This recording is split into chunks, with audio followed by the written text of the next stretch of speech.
Welcome to Where Dragons Sleep, a Welsh Quest, a podcast where history, myth and magic intertwine.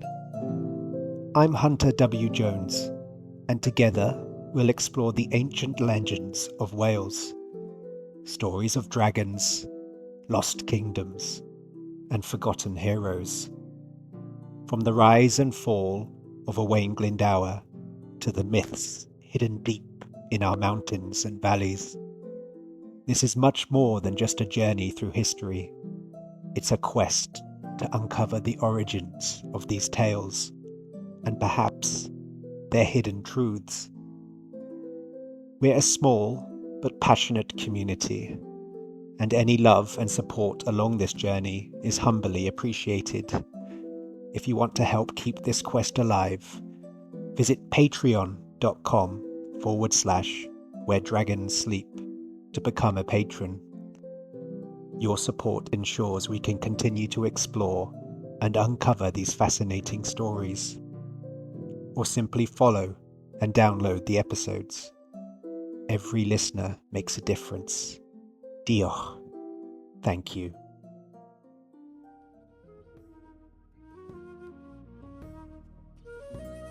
The Last Dragon of Wales.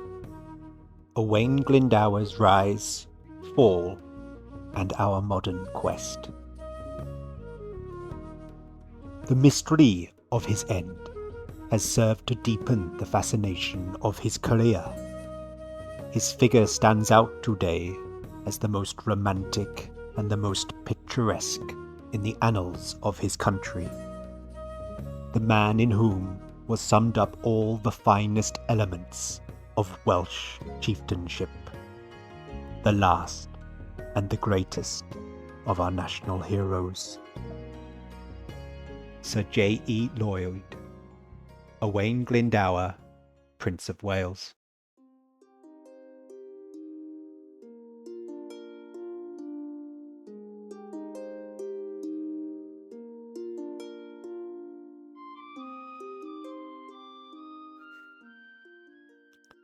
Welcome back to Where Dragons Sleep, a Welsh Quest. I'm Hunter W. Jones, and today we embark on a journey that spans centuries into the heart of Wales, where history, legend, and magic blend into one. We'll explore the life of Owain Glyndŵr, a man who has come to symbolize not just rebellion and hope, but the mysteries of a lost kingdom. Glyndŵr, the last native prince of Wales, led a fight for freedom that became part of our folklore. But this podcast isn't just about his past, it's about our quest to discover whether his bloodline, long thought lost, might still live on today. Could Glyndŵr's descendants be walking among us, hidden in plain sight? Join me as we dive deep into the life, legend, and lasting legacy of Wales's last dragon. The year is 1415. Wales lies quiet. The flames of rebellion that once lit up its hills have long since faded. 5 years have passed since Owain Glyndŵr, the leader of that rebellion, vanished. He left no trace, no body, no grave. He simply disappeared. To the English crown, his defeat was complete, his rebellion crushed, his story finished. But in Wales, Glyndŵr's story had only just begun. The Welsh are no strangers to loss. Over the centuries, invaders have swept through, kingdoms have fallen, and yet the spirit of Wales has remained. Glyndŵr became more than a man. He became an enduring symbol of this resilience, a myth that would grow long after his disappearance. As Welsh poet R.S. Thomas once wrote, "1,000 years of history failed to explain the Welsh dragon." Indeed, Glyndŵr was no longer just a historical figure. He had become something much larger, a dragon in waiting. According to ancient Welsh prophecy, a leader would rise from the west, one who would restore Wales to its former glory. Much like Arthur before him, Glyndŵr's disappearance left open the belief that he could, one day, return. But, in the cold reality of 1415, Wales stood conquered. English rule was solidified. Glyndŵr's rebellion was extinguished. And yet the question lingered. Did Owain Glyndŵr's bloodline truly end with him? Or, as some believe, does it live on, hidden, perhaps waiting to rise again? To understand the man who became a myth, we must first travel back to a time before the rebellion. Owain Glyndŵr was born around 1359, in the wilds of Powys, in the heart of a land that still remembered the days of independent Welsh kingdoms. His family lineage was noble. He was a descendant of the princes of Powys, tracing his bloodline back to the rulers of Wales's ancient past. As Welsh historian J.E. Lloyd wrote, his ancestry was the purest Welsh strain, from a line unbroken since the early Middle Ages. In Glyndŵr, the blood of Rhodri Mawr and Llywelyn the Great flowed, connecting him to a time when Wales was a land of independent princes and kings.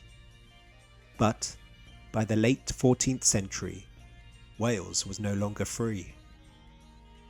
Shakespeare captured this moment well in Henry IV Part 1, calling Glyndŵr's Wales a wilderness of tigers, a land gripped by English rule, but filled with the spirit of defiance. Educated in the ways of both the warrior and the scholar, Glyndŵr was caught between two worlds, one steeped in the traditions of his ancestors, and one under the rule of a foreign crown. For a time, he served the English, fighting in wars across Scotland and France. But in 1400, when a land dispute between Glyndŵr and an English lord sparked a rebellion, it was as if the ancient blood of Welsh kings awoke within him. Think for a moment about what this must have meant to the people of Wales.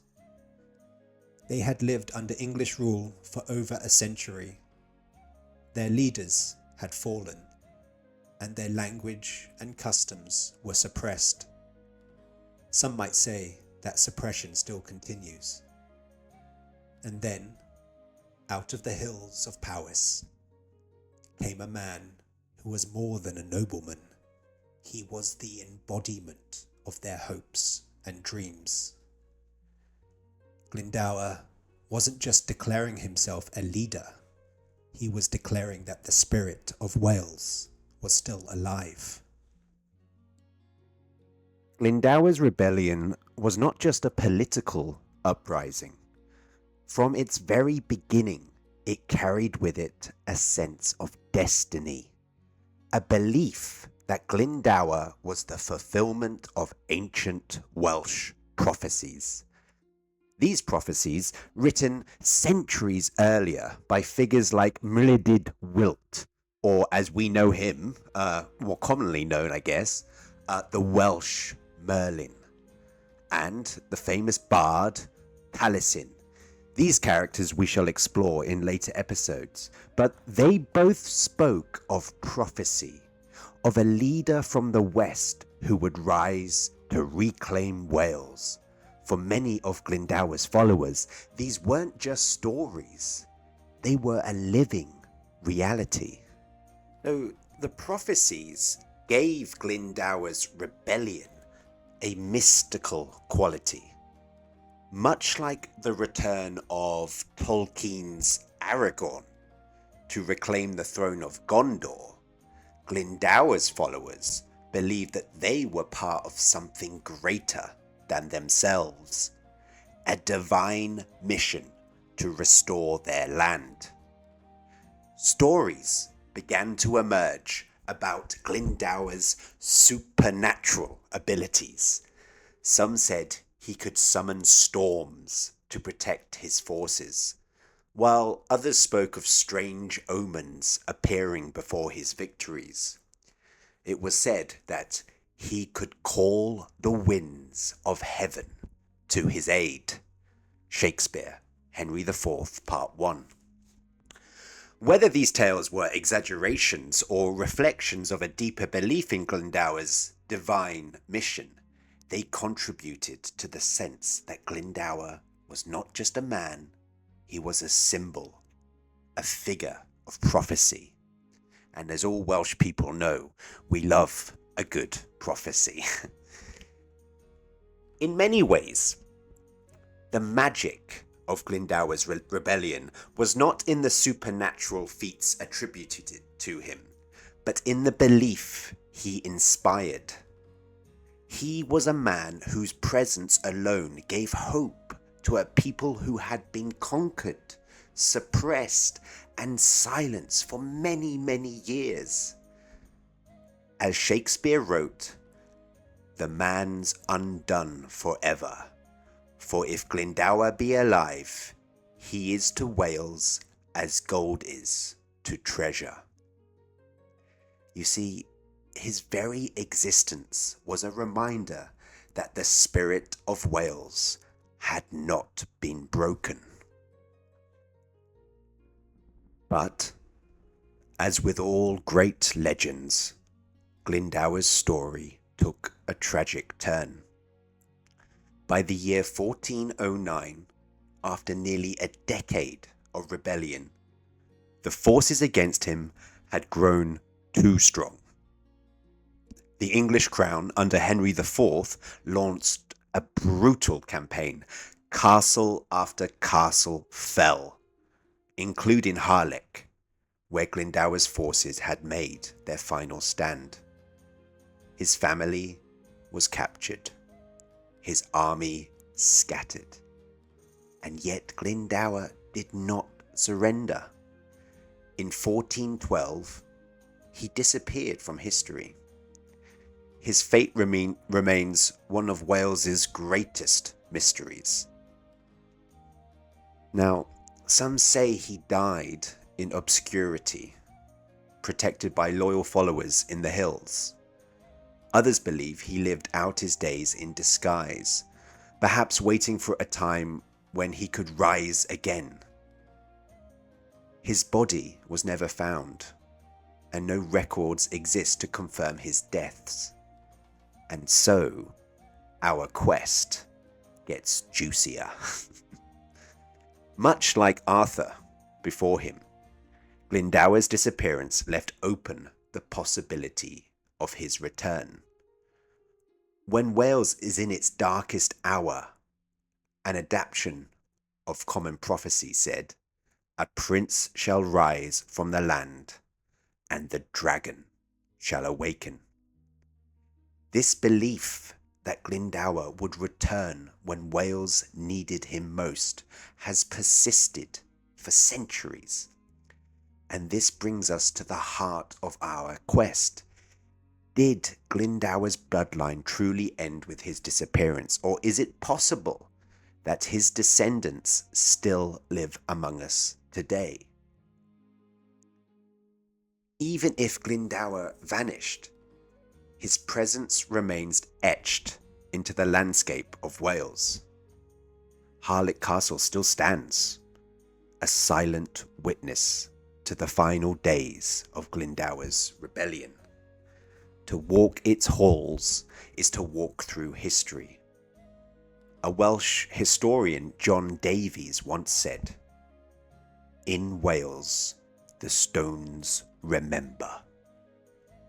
You can feel the weight of Glyndŵr's legacy in places like this, where he was proclaimed Prince of Wales, his ancestral home. These places, though marked by time and weather, are living connections to Glyndŵr's story. They are not just historical sites, they are part of our Welsh identity. And to walk in these places is to feel the presence of the past, as if Glyndŵr himself might step out from the shadows, still wanting to lead his people, potentially to rebellion. But Glyndŵr's legacy is not only in the stones and castles of Wales, it is in the hearts and minds of its people. He represents more than just a failed rebellion. As Sir John Edward Lloyd once said, Glyndŵr's rebellion did not die with him. It lives in the hearts of the people who still dream of a free Wales. And in many ways, this is what makes our quest so compelling. Not just searching for his bloodline, we're searching for what Glyndŵr represents, the hope for a Wales that is independent, proud, and free. Now, at this point, I must state, I am not a political activist by any means. I am still a humble storyteller and seeker of truth.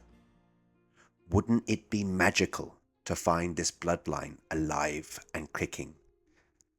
I am fascinated at the thought. The repercussions are irrelevant, as it is only the truth that will stand the test of time. Kings and queens have risen and fell throughout the life of ancient Britain.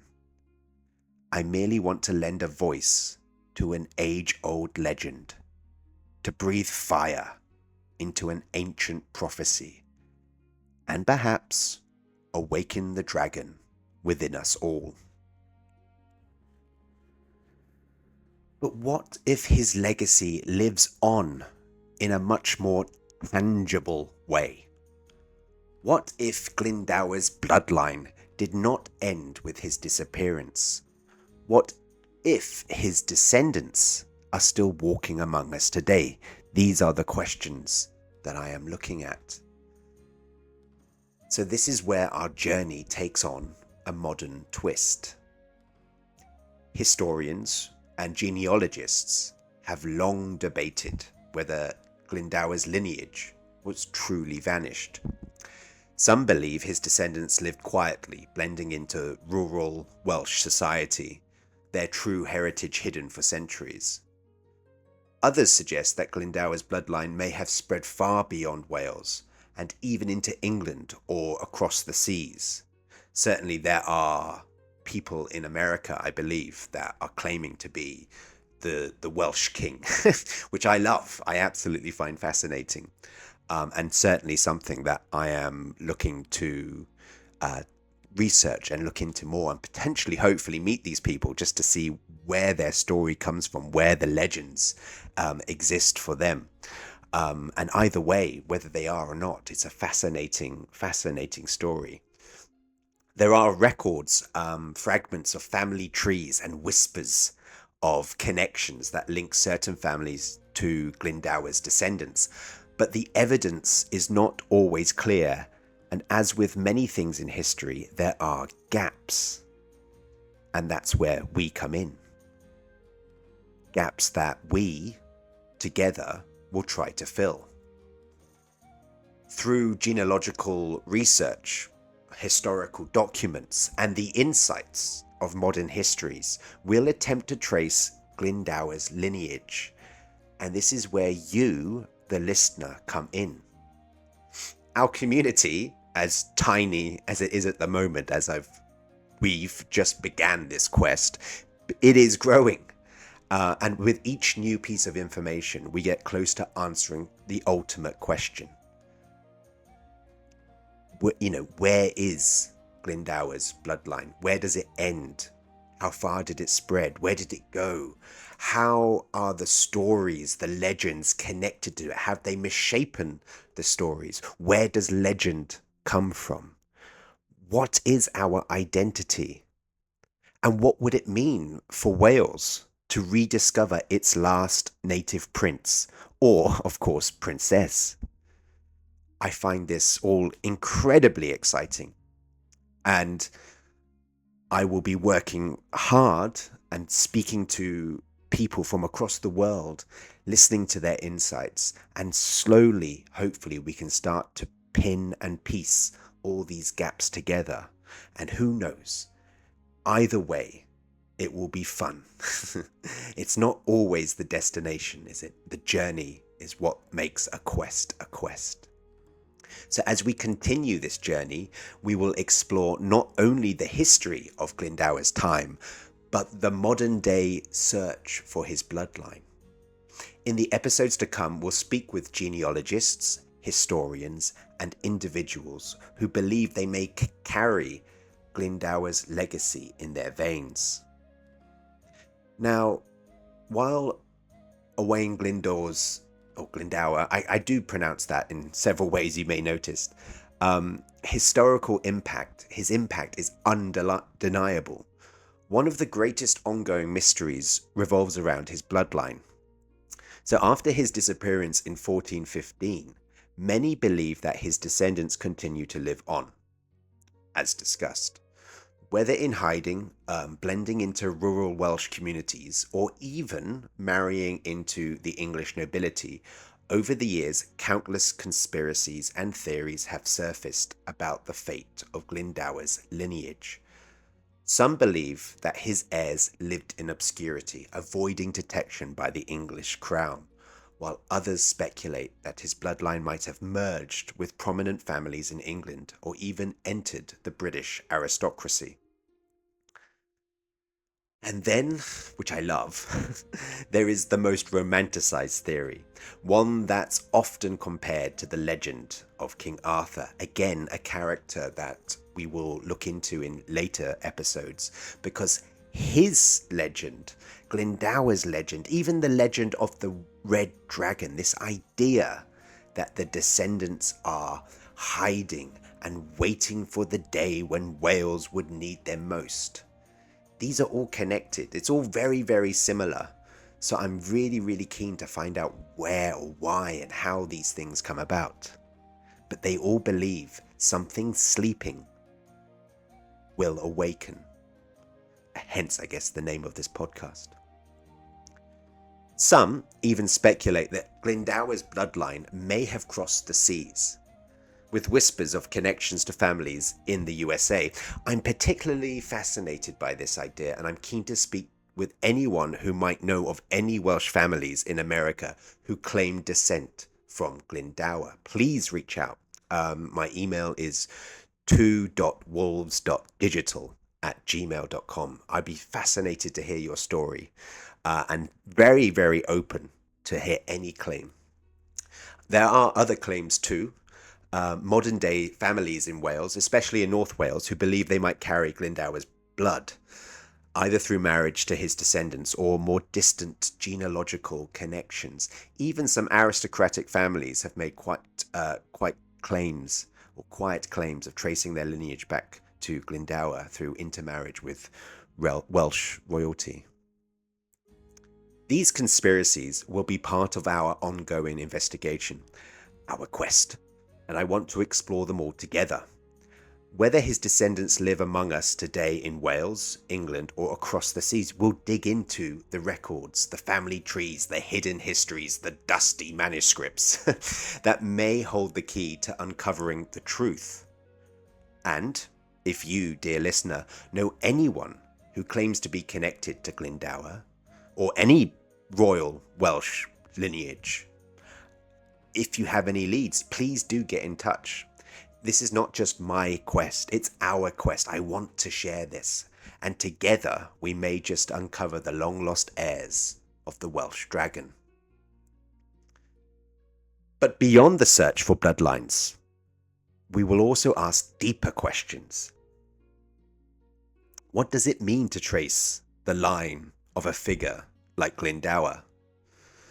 Is it merely about discovering historical fact, or is it about connecting with something larger? Our heritage, our identity, and the stories that shape us. And I think many would agree the identity of Wales is as mysterious as the Misty Mountains, is as mysterious, grand, and regal as the dragon that is on our flag. Just fascinates me. So Glyndŵr's story is not over. His legacy is not just a tale of the past, it is a living legend, one that continues to inspire and challenge us, certainly with me. So as we move forward in this quest, I invite you to join me in uncovering the truth behind the myth. Could Glyndŵr's descendants be walking among us? Join me next time as we delve deeper into this mystery, exploring the hidden corners of Welsh history, myth, and identity. Together, we will follow the clues, ask the questions, and perhaps find the answers that have eluded us for centuries. Until then, stay curious, and remember, sometimes the truth lies not in what we know, but in the stories we've yet to uncover. In the next episode, we journey back to the very birth of the land of dragons, delving as far into the ancient past as time will allow to uncover the origins of Wales and our mystical connection to dragons, legends, and the ancient forces that shape the land itself. But thank you so much for joining me on this leg of our journey through the mysteries of Owain Glyndŵr and the hidden truths of Welsh legends. If you've enjoyed this episode, please take a moment to like it, follow it, subscribe it, or whatever you have to do on whatever platform you're listening to. It really, really means a lot, especially as we are just burgeoning and growing our small little community. Every listener, every one of you helps keep this quest alive. And of course, if you know someone who shares a love for history, myths, and quests and old untold stories, share our journey with them. Together we can grow this little community of questers. For those who want to dive even deeper into the adventure, consider joining our Patreon community. There should be links in the description, but you'll get exclusive benefits like early access to episodes, bonus content, and behind-the-scenes insight into our research and storytelling. You can find us at patreon.com/where-dragons-sleep. And that's dragons and then sleep, so 2 S's there. So thank you so much for all your support. Let's continue this quest together, one legend at a time. Diolch and thank you. I'd also like to point out, I've already said thank you, but so it's a bit awkward now. But I also have an Instagram, and on there I will be posting trying to paint the picture, I suppose, in the things that I'm looking at, the people that I'm talking to, and some things to consider and think about. So please consider following the Instagram page as well, which is at Where Dragons Sleep, and that's all one word. Okay, guys, thank you so much. Diolch, thank you, and see you hopefully within the next 2 weeks as I put together the next podcast. Goodbye.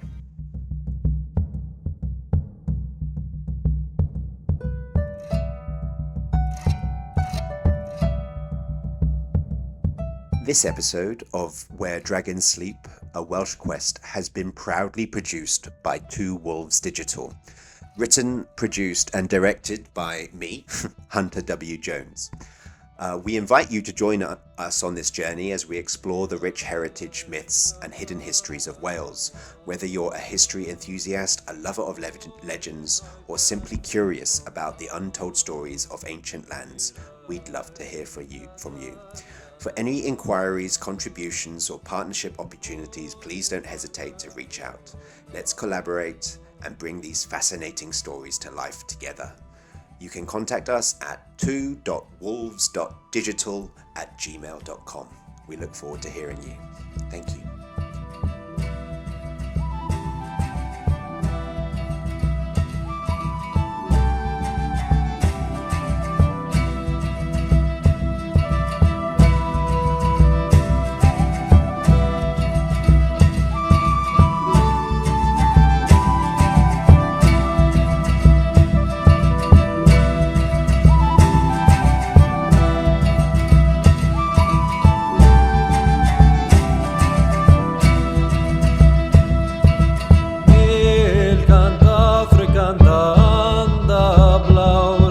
Gwynachyd gwerfyd waith